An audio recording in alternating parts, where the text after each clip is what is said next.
Time now for our rants and raves of the week, starting with you, Dan.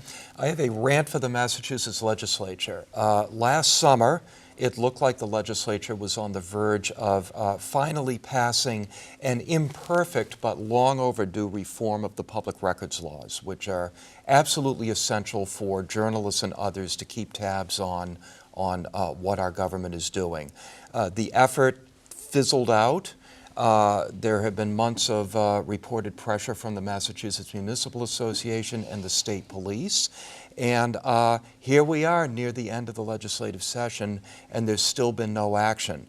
Speaker DeLeo has said the House is going to take it up next week. There really isn't an awful lot of time left. It's really time to get going on this. I hope the Speaker's right, and I hope this happens. But Don't hold your breath on that. All right, George. Well, I have a rave for my old colleague and good friend at the Boston Business Journal, Craig Douglas, who did an analysis this week of STAT. And we all know about STAT. This is the new publication funded by John Henry, but it's in the Globe, but it's not in the Globe in terms of in their balance sheet, and so.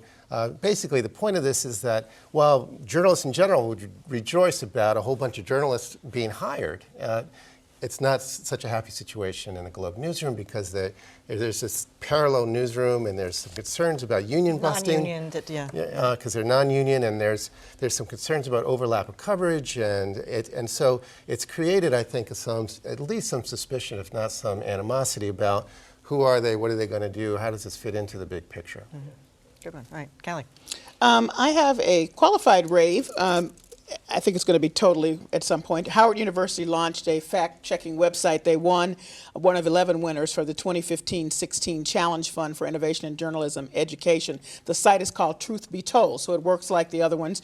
People say stuff and they'll go check it out, but they're taking a longer view. So it'll be not just like Ben Carson said something last night and I go jump on it and see if that's right. They may take like a week or so to pull together a lot of stuff and look at it from a long-term view, but they eventually would like to get to that. What's important about this is that students are the main fact checkers here, and they'll be learning how to pull this all together. So it's interesting, and the person that's leading it, Yannick Rice-Lamb, who's chair of the Department of Media, Journalism, and Film, said it's a work in progress, but they're very excited about the possibility of what they could do.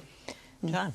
I have a rave for Express, which is a free tabloid-style publication distributed by the Washington Post, which includes a page devoted to celebrity news and the usual blather from different celebrities. Well, I guess they've had enough of the content they print, because they printed their full page with the usual suspects. Gisele Bündchen says this, Kate Hudson, Khloe Kardashian, and the word blather was in every item. So Kardashian blathered, Bündchen blathered in an interview.